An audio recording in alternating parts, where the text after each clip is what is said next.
I'm back after a week break from fragrances altogether, so stay tuned to find out what fragrances I chose to wear this week after my break.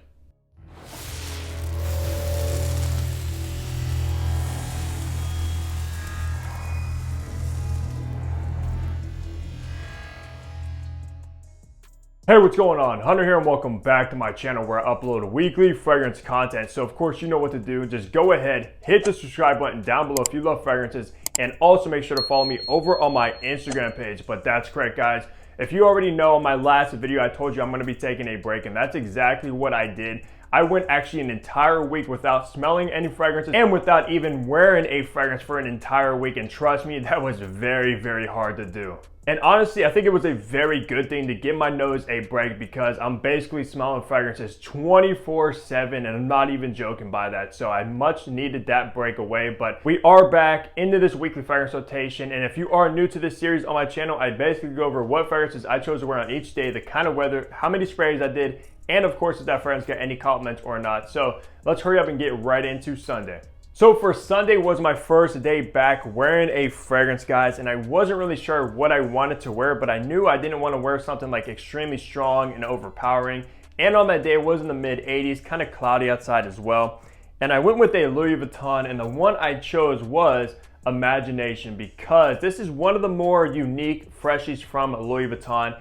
And it's so crowd pleasing, easygoing, it's not offensive, it's not gonna give you a headache or anything like that. And I love the included cinnamon and tea notes that are in Imagination that makes it absolutely stand apart, and it gives it a nice kind of relaxing tone as well. And if you are looking for one Louis Vuitton that has the performance, it has the compliment factor, and it smells incredible, you really cannot go wrong with this one. It's also very, very versatile. And on Sunday, I didn't really do much, kind of relaxed, and I did do 5 sprays of Imagination. And like I said, the performance with this one is one of the best from the entire Louis Vuitton house, especially with the freshies. And I think this was an absolute great choice to bring me back into fragrances on Sunday because honestly, it's so, like I said, comforting, relaxing, and you just cannot go wrong with Imagination. So heading into Monday, it was in the lower 80s, kind of cloudy outside as well. And I did pull out a brand new fragrance in my collection that I got a week prior, but I of course had to wait to wear it. So I decided to wear it on Monday, and it is a blue style fragrance from Calvin Klein. And this is the EDT version of Defy, the original Defy. And the reason I got this because I was at my local TJ Maxx. I saw this on clearance for around $20 in a gift set. So I got this plus I think like a 15 ml travel bottle. And at that price, you really cannot go wrong, guys. This is a very, very solid blue style fragrance. It's nothing groundbreaking, nothing mind-blowing, but it is different enough compared to the other blue style fragrances from other houses that makes it stand out a little bit more, especially at the price you can get this at. Of course, you got like a citrus bergamot, very aromatic lavender with a solid amber base, which took me by surprise from a Calvin Klein fragrance. And on that day, I did do actually 10 sprays of Defy, not because it's necessarily a weak fragrance, but I just wanted to overspray this one and kind of get a real feel on how this fragrance would perform and how it would smell. And actually the performance was decent, maybe about average performance from my testing. No compliments on that day though, but man, if you're looking for a blue style fragrance and you are on a budget and don't want to spend a lot of money on like Bleu de Chanel or like Yves Saint Laurent Y, absolutely get your nose on this one and just go ahead and pull the trigger. All right, for Tuesday, it was in the high 70s, but it was kind of a really cloudy, rainy day outside. And I wanted to pull out one of my favorite fragrances in my entire collection and my favorite fragrance from the house of Creed. You guys might know what it is. It is, of course, Royal Oud. When you're talking about royalty in a bottle, guys, this is it right here. It smells so refined, so luxurious, guys. It literally smells like $1 million fragrance is how I describe it. Of course, you do have a slight earthy oud, especially in the dry down, but it's not the main player of the fragrance, of course. You do have a fresh lemon opening that Creed is known for. And honestly, I would call this Royal Cedar because you get a very cedar wood take in the entire composition. So it's a very woody, spicy kind of fragrance. And it honestly smells unlike anything I've ever got my nose on within my entire fragrance journey. This thing still stands apart from anything else. And on that day, I did do 6 sprays of Royal Oud, and my batch is actually a 2018 batch, and this stuff is nuclear. It's very, very strong. Got no compliments though. even though it's not really the most complimented kind of fragrance or scent profile, it does still get you attention most of the time when you wear this one, especially if you're wearing it in the right kind of setting or uniform. It's definitely a more formal kind of dressed up attire fragrance. But of course, my week back, I wanted to pull out something that is dear and near to my heart, and I absolutely love Royal Oud. For Wednesday, it's also kind of in the like high 70s, kind of cloudy outside as well. It's starting to cool down, it seems like, which I'm not complaining. I love the fall season. It's probably my favorite season, especially for fragrances. But on Wednesday, I did pull out a brand new 2023 release, and that is Viktor & Rolf's Spice Bomb Infrared, and this is the Eau de Parfum version of it. Now, to be honest with you, I'm not really that familiar with the original infrared. I have smelled it in like department stores, never owned it, never really gave it a full wearing.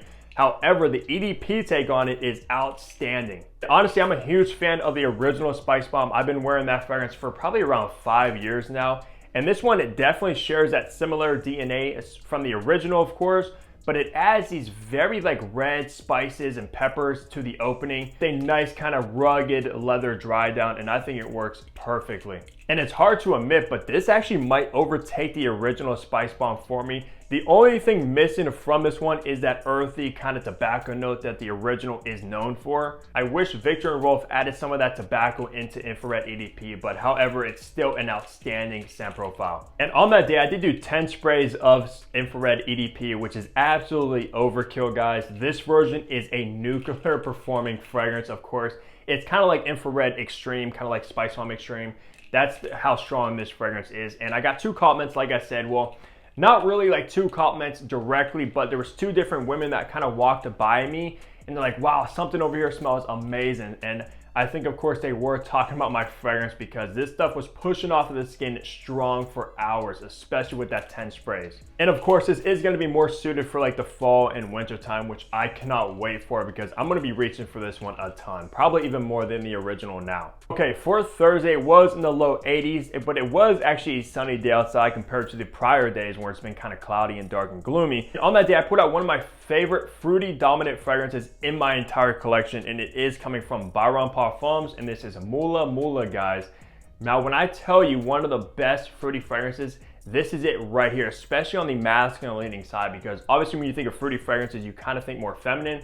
This one is not the case, even though you are getting a bunch of fruits such as, think strawberry, peach, raspberry. You are going to get this like chocolatey caramel note in here as well. What makes this one stand apart is that dominant base of oud and patchouli, which is very earthy and works perfectly combined with the fruits and makes it very, very unique. If you are a guy watching this and you want a fruity fragrance, this is one I would recommend you check out without a doubt. And on that day, I did do 6 sprays of Mula Mula, and this is not a weak fragrance at all. I think it actually is an extrait de parfum as well, so it's extremely potent.